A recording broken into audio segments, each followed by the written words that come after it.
Selamat pagi dan selamat Sabat. Apa kabar Anda hari ini? Doa dan harapan kita bersama, kita tetap sehat di dalam lindungan Tuhan. Apakah saudara merasa bahwa kita tetap sehat karena melakukan semua yang diatur oleh pemerintah? Social distancing, cuci tangan, makan sayur-sayuran dan buah-buahan, gunakan masker dan lain sebagainya? Tentu saja ya. Tetapi lebih dari ini semua, sebenarnya kita tetap sehat karena Tuhan yang melindungi kita. Alasannya sangat sederhana, yaitu karena kita tidak bisa melihat si coronavirus itu. Dan tidak ada teknologi sampai saat ini yang secara pasti bisa melihat apakah kita terpapar virus ini atau tidak. Dan tampaknya tidak mungkin bila kita tidak terpapar dengan virus ini bila melihat penularan yang begitu cepat secara universal. Tapi satu hal yang pasti, yaitu sampai detik ini kita tetap sehat. Tuhan tidak tinggal diam. Tangan Tuhan yang tidak kelihatan sedang bekerja dengan sangat super aktif untuk melindungi kita. Terutama melalui sistem kekebalan tubuh kita yang sudah diketahui tidak memiliki reseptor ACE2, jalan masuk virus ke dalam sel-sel kita. Tuhan tidak sekedar menjadi pengharapan kita saat ini dari COVID-19, tidak. Tuhan sedang berperan aktif dan bekerja keras saat ini, detik ini, untuk melindungi saudara dan saya. Sehingga kita bisa membayangkan, bila Tuhan bekerja dengan sangat keras, tetapi justru kita yang mengabaikan dengan sangat mudah. Dengan cara mending karena work from home. Mendingan karena kita work from home, maka kita makan dalam jumlah besar. Kita tidak mau berolahraga. Bahkan karena work from home kita tidur larut malam. Mungkin kita nonton dan lain sebagainya. Saudara, saya pikir ini tidak fair untuk Tuhan. Mari kita bekerja sama dengan Tuhan. Jangan hanya berdoa mati-matian supaya selamat dan dilindungi dari COVID-19. Tetapi tidak ada yang kita lakukan. Iman harus disertai dengan perbuatan. Lakukan bagian kita dan biarkan Tuhan yang melakukan sisanya bagi kita. Saat ini kita akan belajar prinsip yang keempat dari prinsip nutrisi 7K. Saya ulangi lagi, tujuan prinsip 7K ini adalah supaya makanan yang kita makan dapat memenuhi semua kebutuhan nutrisi kita, baik vitamin, mineral, dan antioksidan, tanpa menyebabkan kelebihan kalori. Dan kemudian makanan yang kita makan itu tidak memiliki senyawa-senyawa tertentu yang bisa justru meracuni tubuh kita. Dan ini harus terjadi dalam jangka pendek maupun dalam jangka waktu yang panjang. Ada satu hal penting yang saya belum sangat tekankan sejak pertemuan kita yang pertama, yaitu prinsip 7K ini tidak berdiri sendiri-sendiri. Kita tidak membahas hanya prinsip kondisi saja, hanya prinsip kuantitas saja, hanya prinsip keanekaragaman, tidak. Prinsip ini adalah prinsip yang terintegrasi satu dengan lainnya dan harus berjalan atau diimplementasikan secara komprehensif. Ketika kita berbicara kondisi atau kualitas atau kuantitas, maka akan juga berbicara prinsip-prinsip lainnya secara otomatis. Jangan lupa prinsip ini. Ada satu hal yang saya ingin ungkapkan saat ini terkait dengan makanan kita. Sesuatu yang kita masukkan ke dalam tubuh kita, dan kita mungkin menyebutkannya sebagai sehat sekalipun, ternyata tetap saja memiliki potensi meracuni tubuh kita, walaupun manfaatnya juga ada. Makanan kita selain memiliki nutrien, karbohidrat, protein, lemak, vitamin, mineral, dan antioksidan, juga memiliki senyawa-senyawa kimia non-nutrisi lain. Dan banyak yang belum diketahui manfaat, bahkan efeknya bagi manusia. Dan saat ini mungkin sedang dalam penelitian. Prefiksnya adalah, karena dosa, maka sebenarnya kita berada dalam posisi yang tidak aman dalam hal apapun, termasuk soal makanan yang kita makan. Prinsip yang keempat ini adalah prinsip yang tidak terlepas dari prinsip kuantitas yang kita sudah bahas pada minggu yang lalu. Ingat bahwa kuantitas yang terlalu besar, dalam hal ini senyawa-senyawa kimia dengan potensi toksik, itu akan mengurangi kemampuan tubuh untuk menetralisirnya. Tentang prinsip keanekaragaman atau variasi makanan, 150 tahun yang lalu, Ellen G. White telah menuliskan dalam bukunya bahwa variasi dan kesederhanaan makanan itu penting. Makanan harus bervariasi. Hidangan yang sama, yang disediakan dengan cara yang sama, janganlah dihidangkan dari satu waktu makan ke waktu makan yang lainnya. Dari hari yang satu ke hari berikutnya. Makanan akan dimakan dengan selera yang lebih besar dan sistem dalam tubuh akan memperoleh gizi yang lebih baik apabila makanan itu bervariasi. Kutipan yang lain yang kurang lebih senada dengan kutipannya ini adalah makanan haruslah bervariasi. Makanan yang sama disediakan dengan cara yang sama. Janganlah disuguhkan di atas meja dari waktu ke waktu dan dari hari ke hari. Apabila makanan bervariasi, makanan itu akan dimakan dengan perasaan gembira, sehingga alat-alat tubuh akan lebih terpelihara. Istilah makanan bervariasi akan saling lekat dengan istilah kombinasi, walaupun saya akan lebih banyak menggunakan istilah variasi dalam hal ini. Artinya, ketika saya mengatakan variasi, itu maksudnya adalah variasi dan juga kombinasi. Paling tidak ada 3 manfaat makan bervariasi yang sudah diketahui di bidang nutrisi melalui berbagai penelitian ilmiah. Yang pertama, dengan makan bervariasi, maka makanan-makanan tersebut akan saling menutup kekurangan nutrien makanan yang lain. Ingat bahwa kita sudah membahas di pertemuan-pertemuan sebelumnya bahwa tidak ada di dunia ini makanan super yang dengan memakannya maka semua unsur nutrisi itu akan terpenuhi. Tidak ada. Dengan makan bervariasi, maka apa yang kurang dari jenis makanan tertentu akan ditutupi oleh jenis makanan yang lain dan juga sebaliknya. Mari kita lihat contoh dari analisis nutrisi makanan-makanan ini. Seperti yang kita sudah belajar di awal, maka kondisi makanan saat ini disesuaikan dengan kondisi dari seorang perempuan, seorang wanita berusia 50 tahun yang dalam keadaan sehat. Baik dari jumlah kebutuhan kalorinya, karbohidrat, protein, lemak, vitamin, dan mineralnya. Nah, dalam grafik ini apabila kepada perempuan tersebut hanya diberikan bayam sebanyak 1 kg yang sudah diolah atau sudah direbus, artinya massa air juga termasuk di dalam berat 1 kg ini, atau 1 kg dalam bahan makanan tertentu, dalam hal ini sayur bayam, maka bila diperhatikan di dalam gambar ini, garis hitam vertikal yang berada di tengah adalah batas kebutuhan sesuai dengan jenis kelamin dan usia.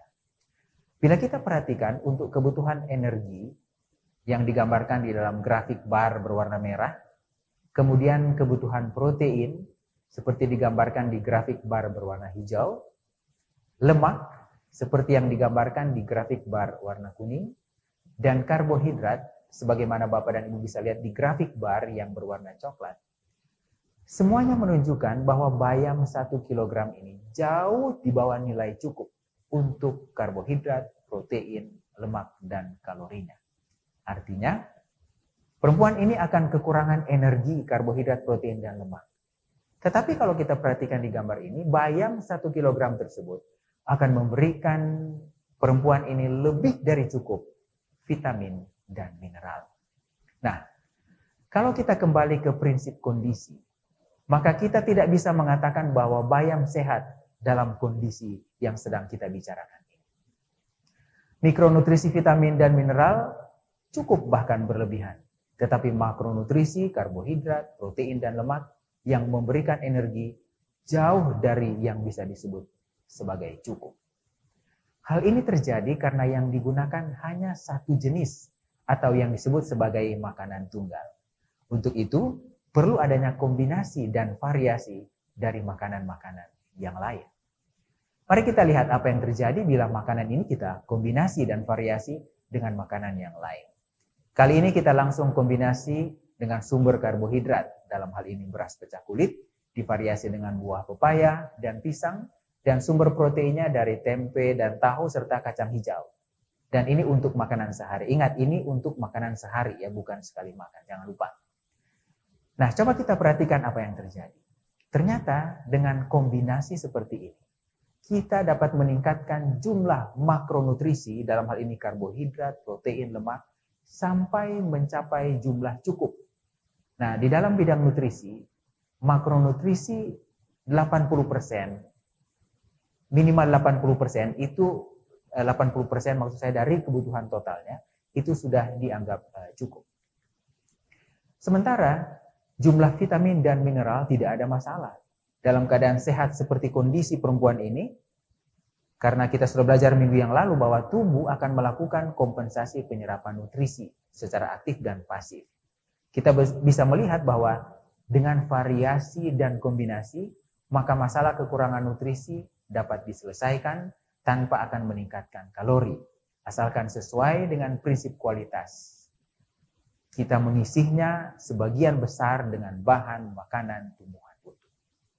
Tetapi bila kombinasi dan variasi adalah dari bahan makanan hewani atau makanan tumbuhan olahan, maka hasilnya akan seperti yang tampak pada grafik berikut ini. Di mana di dalam grafik ini kita lihat bahwa kombinasi makanan tumbuhan olahan dan makanan hewani akan menyebabkan kecenderungan kalori, protein, dan karbohidrat meningkat, sementara vitamin, mineral justru jauh dari kecukupan. Dan keadaan ini akan sangat sulit untuk dimodifikasi secara alamiah. Karena bila kita akan mencukupi vitamin dan mineral, maka itu berarti secara otomatis kita akan menambahkan juga karbohidrat, protein, dan lemak. Padahal makronutrisi ini sebenarnya sudah cukup di awalnya. Nah, inilah manfaat dari variasi dan kombinasi makanan dengan ketentuan bahwa yang kita variasi dan kombinasi adalah bahan makanan yang berasal dari tumbuh-tumbuhan yang utuh. Seperti yang kita sudah diskusikan, kita sudah sampaikan, kita sudah bahas pada prinsip kualitas pertemuan yang kedua yang lalu.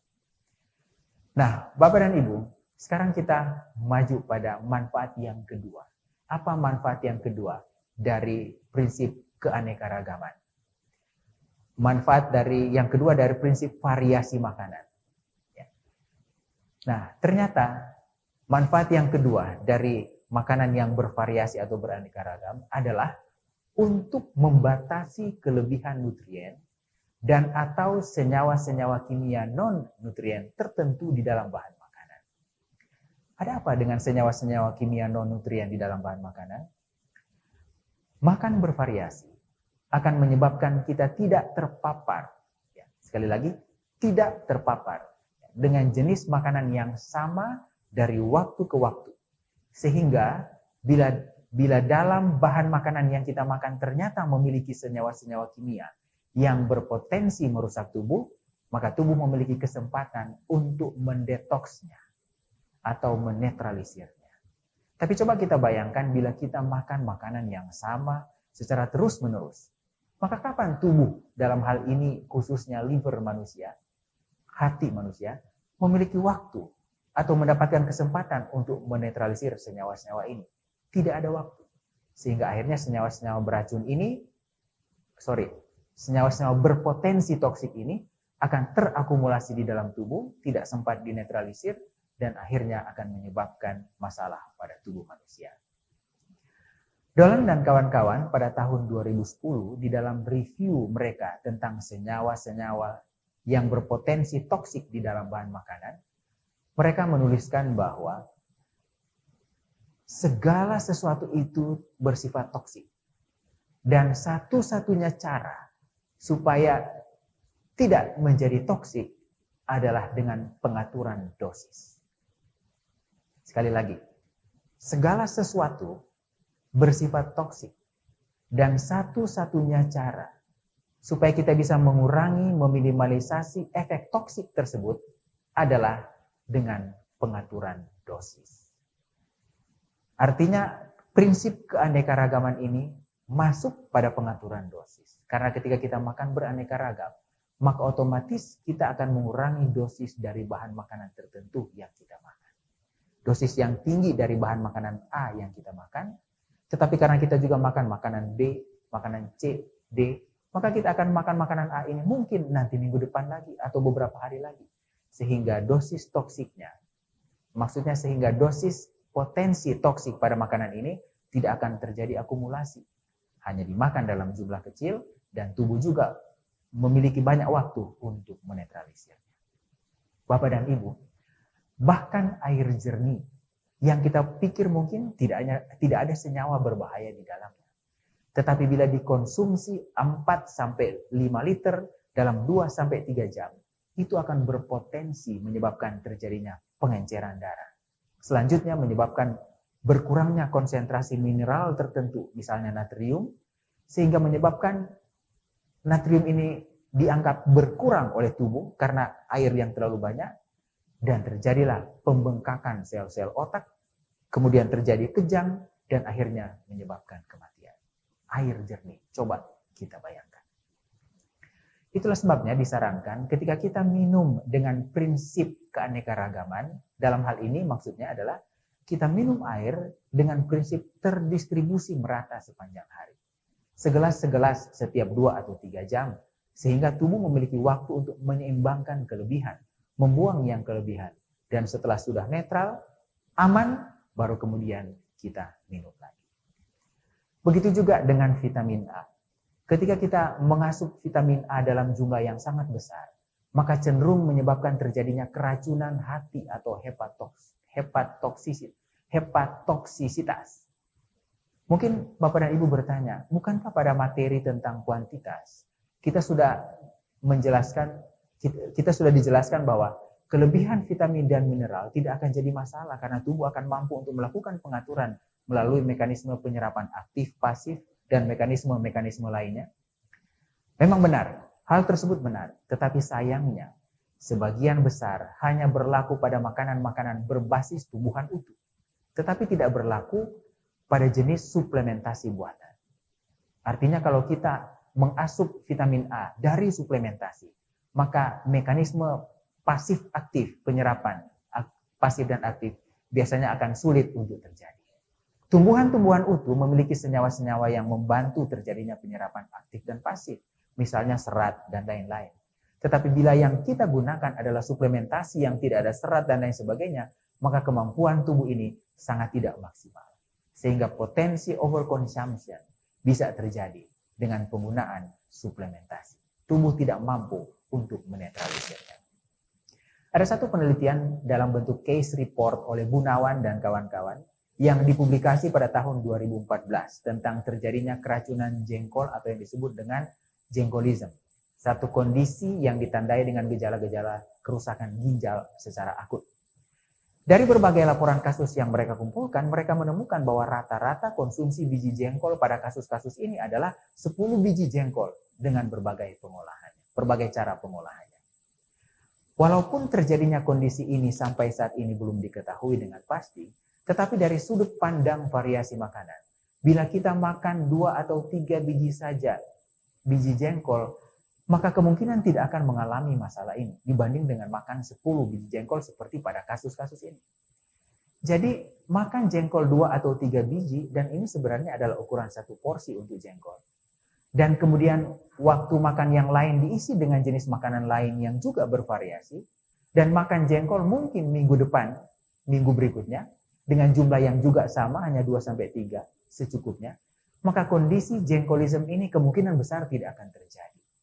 Karena ketika kita makan jengkol saat ini dan senyawa kimia asam jengkolat masuk ke dalam tubuh dalam jumlah kecil, maka tubuh akan dapat menetralisirnya. Sehingga asam jengkolat tidak akan menyebabkan masalah. Justru tumbuhan Pithecellobium jiringa atau jengkol ini, sebagai panah penelitian dari Muslim dan kawan-kawan, akan menghambat pembentukan pembuluh darah baru pada kanker. Sehingga bukan justru menyebabkan kerusakan ginjal. Bisa kita lihat peran dari makanan yang beraneka ragam ini bervariasi dengan segala manfaatnya. Makan bervariasi, beraneka ragam, akan membatasi dosis atau kuantitas makanan kita dan menekan efek merugikan dari makanan. Sementara di saat yang sama justru akan memaksimalkan efek menguntungkannya. Puji Tuhan. Mari kita lihat manfaat yang ketiga dari tujuan atau manfaat dari makan beraneka ragam makanan ini. Manfaat yang ketiga adalah ternyata dengan makan bervariasi, maka tubuh dapat menjaga dan memperkuat efek makanan tertentu. Sebagai contoh, vitamin C dan zat besi. Publikasi ilmiah dari Lane dan kawan-kawan ini menanggapi penelitian dari Boni dan Clyde. Mereka menggambarkan bahwa peran vitamin C yang selama ini hanya diketahui sebagai meningkatkan penyerapan zat besi dari saluran cerna. Artinya kalau kita makan vitamin C bersama-sama dengan zat besi, maka penyerapan zat besi itu akan meningkat dalam saluran cerna karena dibantu oleh vitamin C. Tetapi ternyata tidak hanya itu saja. Tetapi vitamin C ini akan membantu metabolisme zat besi hampir pada semua tahap dan fungsi metabolis zat besi di dalam tubuh manusia seperti yang kita bisa lihat di gambar ini. Bermacam-macam fungsi dari vitamin C untuk membantu zat besi untuk bisa berfungsi dengan baik di dalam tubuh manusia. Ini merupakan hal yang sangat luar biasa. Ketika Tuhan menciptakan bahan makanan pertama manusia di Taman Eden dari bermacam-macam jenis, maka prinsip-prinsip di dalamnya tetap terjaga sempurna sampai saat ini. Bapak dan Ibu, selain ketiga manfaat di atas, maka ada satu manfaat lainnya lagi yang bisa kita dapatkan dari prinsip makan beraneka ragam makanan atau bervariasi, yaitu bisa mengurangi tingkat kebosanan makanan. Walaupun prinsip ini nanti akan lebih banyak kita bahas pada K yang ketujuh, yaitu tentang masalah kontinuitas. Salah satu metode pengaturan kuantitas yang berpotensi merusak tubuh manusia adalah dengan prinsip keanekaragaman. Dengan prinsip ini, maka diharapkan kita dapat memenuhi semua unsur nutrisi yang dibutuhkan tanpa menyebabkan kelebihan kalori dan juga tidak membosankan. Dengan menerapkan prinsip ini, kita juga diharapkan tidak akan terpapar dengan satu jenis makanan tertentu dalam periode waktu yang panjang, sehingga dapat meminimalisasi kemungkinan terjadinya efek potensi toksik dari senyawa-senyawa kimia dalam bahan-bahan makanan kita. Dan dengan menerapkan prinsip ini, kita akan memasukkan ke dalam tubuh kita unsur-unsur nutrisi yang akan bekerja sama menjaga dan memperkuat efek dari masing-masing unsur nutrisi yang Tuhan sudah ciptakan. Tuhan sudah mengerjakan hal yang rumit.